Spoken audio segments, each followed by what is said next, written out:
This video is brought to you by Amber. Amber keeps your EV on the road longer, offering seamless protection with no long-term contracts or upfront costs. Learn more at the link in the description and use code SPEC5 for 5% off. Howdy folks, welcome back to another Out of Spec Renew video. Today we've got a 2019 Fiat 500e here. This is pretty much the last of the first generation Fiat 500e. They didn't really change very much through the whole production run. They're more or less all the same cars, other than just some updated infotainment and stuff. But this car has got a charging problem, and it seems to have a damaged charging port, specifically a bent pin. So we're going to go ahead and see about addressing that, and hopefully we'll be able to get this car charging again for the customer so that they can get it back on the road again.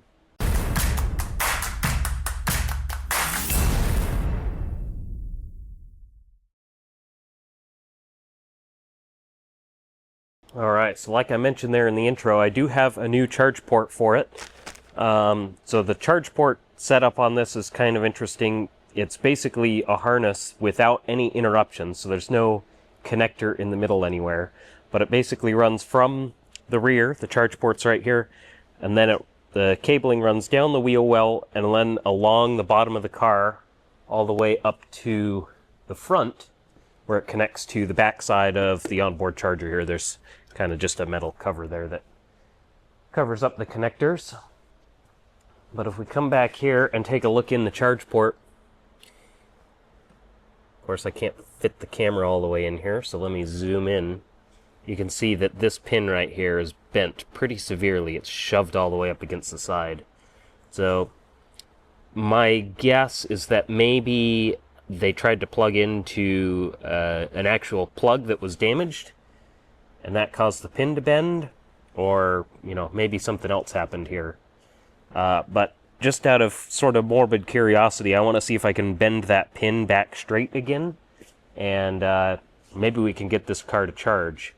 I think that I am still going to go ahead and replace the charge port no matter what, because if we do bend this pin straight, it's still probably going to be a little bit wonky. There's not really going to be any way to get it perfect, and I don't want these folks to have to worry about, you know, potentially bending the pin every time it gets plugged in.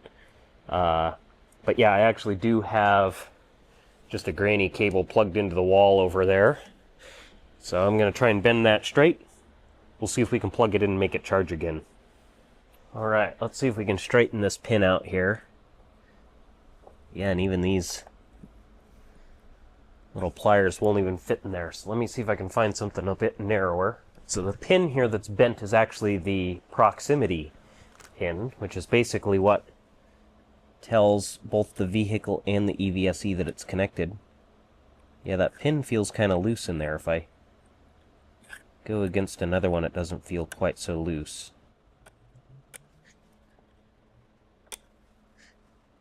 If I could get the end of this on there. Oh, look at that. Did I actually bend that straight, or did I just make it into a zigzag? Let me grab a light here real quick. Yeah, it just got bent into a zigzag here. So perhaps I can try to grab it and straighten it. Well, it's kind of sort of straightened there. Let's see what happens if we try to plug in. I'm going to plug in very carefully here, and we'll just see if this does anything. Oh, it sounds like it's charging. And look at that. So we are charging. Very cool. Well, I mean, I guess there's always a possibility that I could let these folks know that I was able to bend the pin back straight. But it's definitely far from perfect. I mean, you got to be really careful about plugging this in, otherwise I'm sure the pin would bend very easily again. Oh. Yeah, and it's definitely not perfectly straight, but I suppose that could do the trick. Let's see. I wonder if we were to pull this charge port apart, if I pull the pins out of it, I might be able to actually straighten that a little bit better. I mean, it's possible that the actual plastic housing behind there might also be a bit damaged. So, I don't know. Let's see what we can find here if I just pop that open.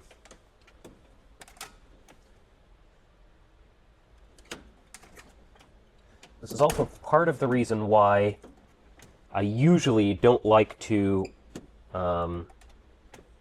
order parts before cars come in, because there's always a potential that the part that is ordered might not be the right thing, or what have you.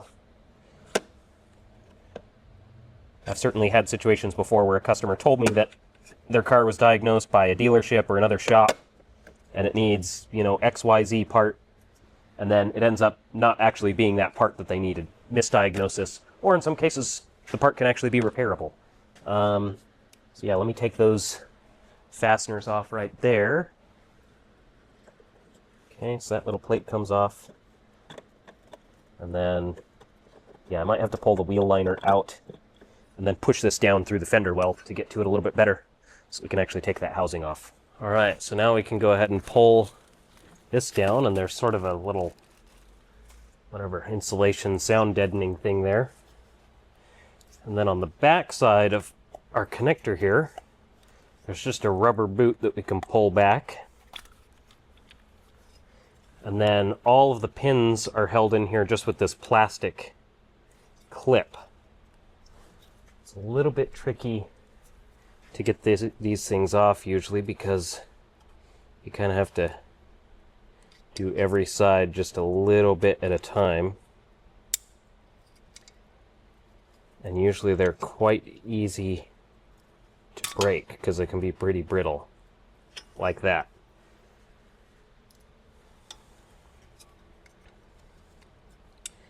Well, hopefully I don't completely mangle this thing.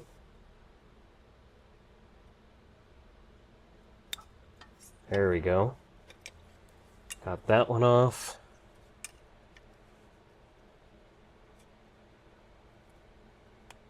Got that one off.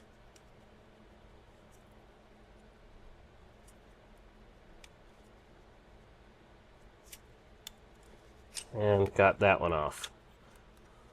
So now I can literally pull this out with all of the pins attached. And here we can see our bent up pin that we partially straightened. I'll bring you guys in closer. So this one right here is our bent up proximity pin, and you can see it's not quite straight at this point, but I think that I can straighten it if I get some decent pliers on there where I can get some good leverage and sort of flatten it, so to speak. So if I get a pair of these,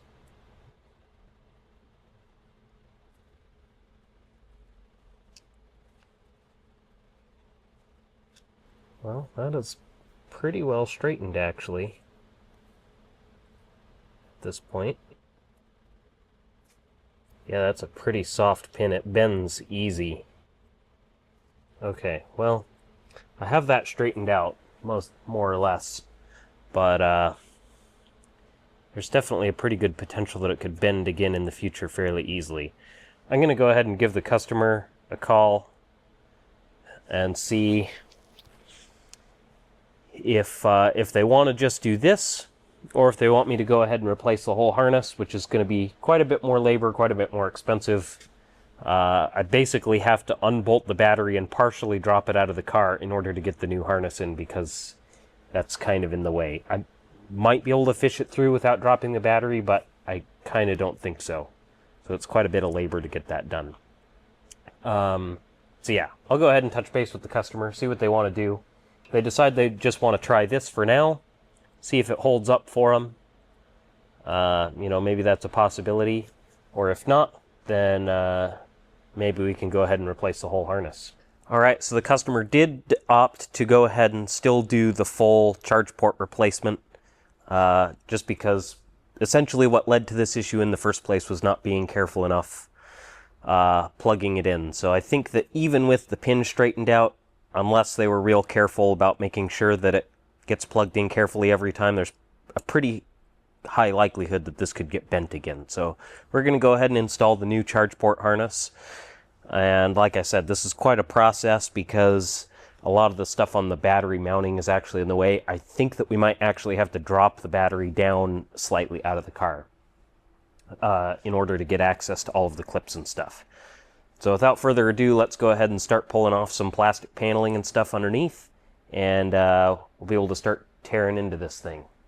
So since we're going to have to drop the battery out slightly and disconnect everything there, we do of course have to disconnect our high voltage system. So of course first we always start with the 12 volt battery. It's interesting, this car is actually missing its under hood cover. Normally there would be just a big plastic cover that goes over everything under here, but this one's not here. Alright, and the high voltage disconnect is going to be in the back seat here. So what we've got to do is grab this pull tab right in the center and give this a good tug. A lot of the time this likes to get caught up on the seatbelt buckles though.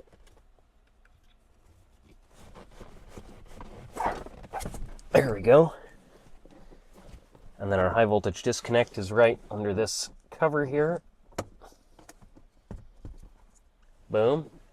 Alright, our high voltage system is disconnected. I'm going to go ahead and unplug the charge port harness from the back side of the onboard charger here, which we have to take this cover plate off.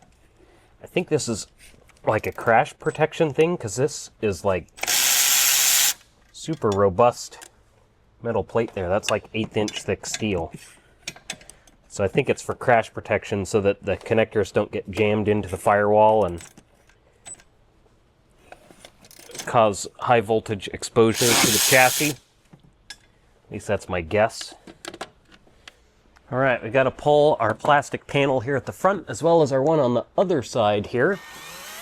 Dang, I really wish that I could do this without disconnecting the coolant lines, but they're just so short, there's not enough play here to be able to get those out.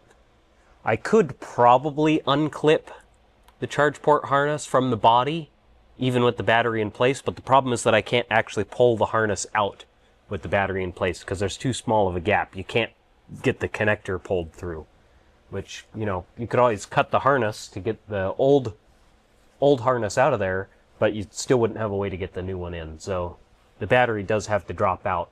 And we'll basically just drop it as far as we can. We can't drop it all the way, at least not very easily, because that involves pulling the whole rear suspension apart, because the battery actually goes over the rear suspension.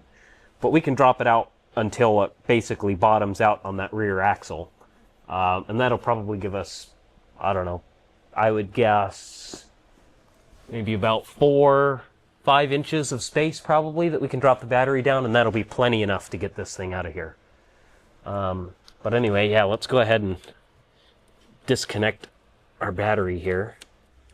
Alright, so we've got the car dropped down with the battery kind of sitting on my table here. We can go ahead and start unbolting it. So we've got a couple fasteners here at the back with sort of a little, I don't know, crash bar thing, I guess you could call it. It's not really all that super duper structural, so I'm not really sure how much it would actually help anything in an actual crash, but it is a component that lives there. This car actually has a trailer hitch, which is kind of interesting. It basically just clamps onto the frame rails, so it looks like where the bumper attaches. Well, I guess it's really just clamped onto the bumper itself, which is interesting. Alright, so now I just got to go along each side and remove some more fasteners along the sides. And then we should be able to lift the car up a little bit and get all the clips out of the harness. Alright, battery's fully unbolted now. We're going to go ahead and raise the car up away from the battery just a little bit.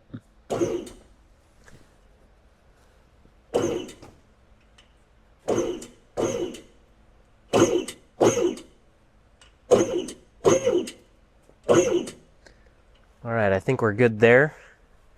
So we're raised up enough from the battery that we should be able to get to the whole charge port harness along that frame rail there. and pull it out of the car. Alrighty, so we're just going to start back here where the charge port actually lives, and we have a couple of clips here to remove off of the body. And then, as you can see, we also have a ground here. So let's go ahead and remove that.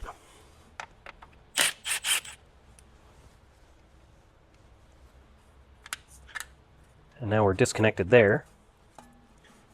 And then we just have more clips underneath. And then we'll just kind of have to go along the inside of the frame rail and try and disconnect everything all the way along. Alright, so I went ahead and got that parking brake cable unbolted, and I unclipped everything to this point. So now all we got to do is come back along the rest of the frame rail here and unclip it all the way up to the front, and then we should be able to swap this out fairly easily for the new one. Alright, so we've got our charge port harness more or less removed. All that's left is to get it the rest of the way out of here. And I think that the only stuff in here that's really holding us up is parking brake cable, which we disconnected the bracket for. And is there anything else in the way? Oh, and a brake line. So it does kind of go over the top of a brake line.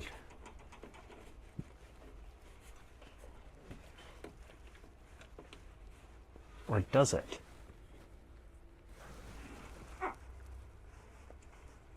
Yeah, it does. Okay. So I don't know if I can pull it out the back way, which would be nice and easy if we could, but I think I have to pull it out the long way with the front coming through here.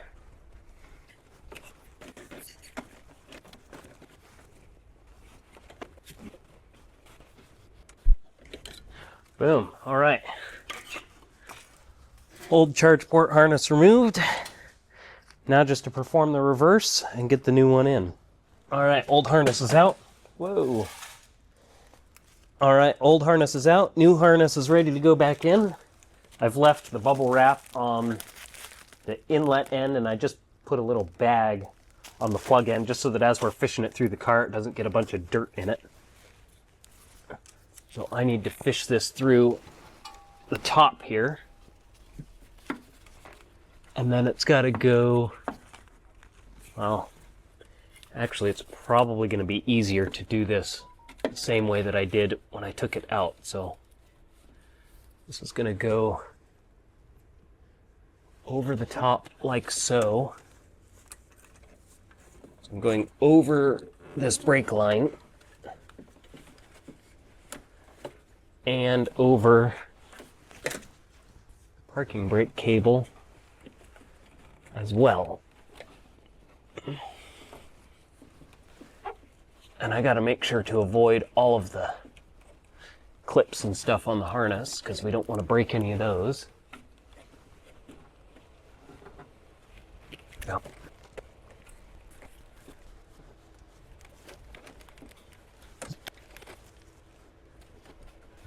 Alright, so on this end I already got these two clips kind of pushed into place on here. Oh, you know what? One of those is wrong. This one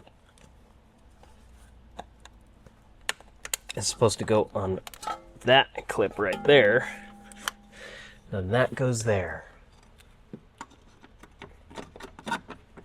Then our charge port just goes into its hole there.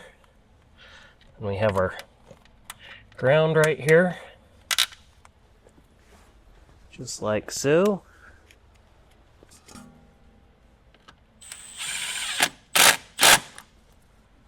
All right, that's done up.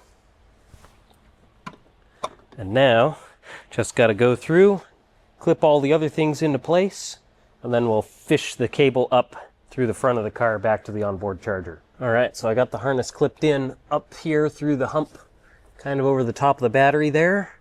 So there's just several clips that go in, and it runs along the back side and down. And now we can just get it along the inside of the frame rail there, all the way to the front of the car.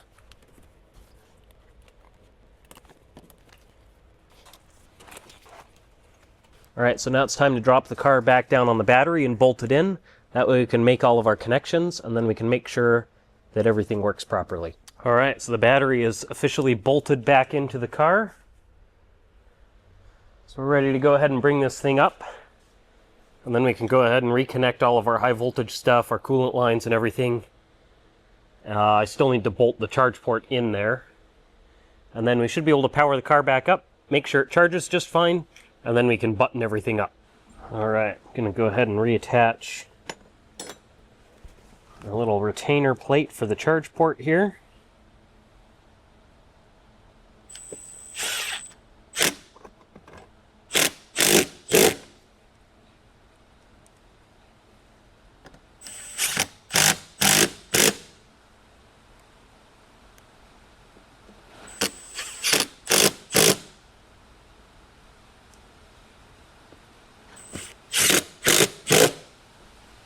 Okay, that's solidly affixed there.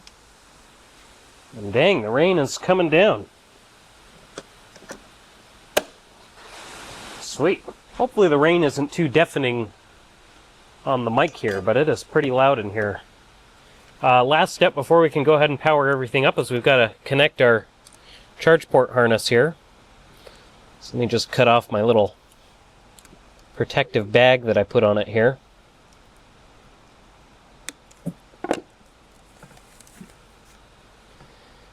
And then there's a little clip that attaches to the adjacent harness here.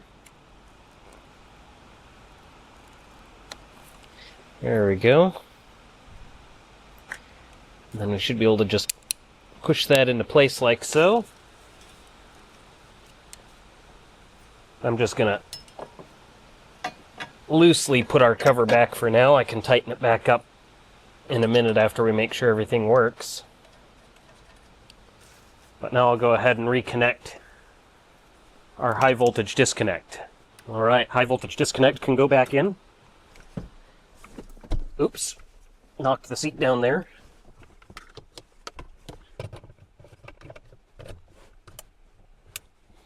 Okay, we're nice and secure there. And I'll affix that permanently in a bit. I guess I could have left the seat forward, but well. Now we can reconnect our 12-volt battery.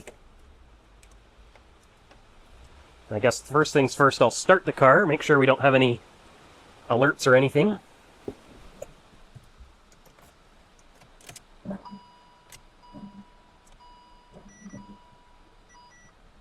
Okay, I do have a limited power mode thing present.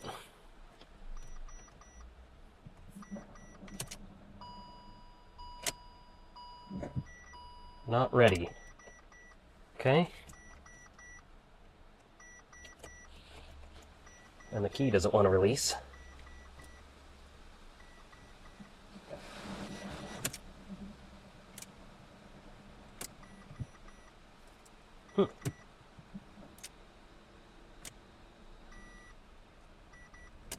Well, might have to try and do a reset jet here or see if we have some alerts present. Maybe it's unhappy because the coolant got drained a bit. We'll see. Alright, turns out the data connector on the battery just wasn't fully connected all the way, so we had a loss of comm. I'm sure you heard the contactors close there when I opened the door. And we should be able to start right up here. Look at that. So we do have low charge, of course, but no alerts present. So we'll go ahead and shut this off. And we'll plug in here to make sure this thing charges.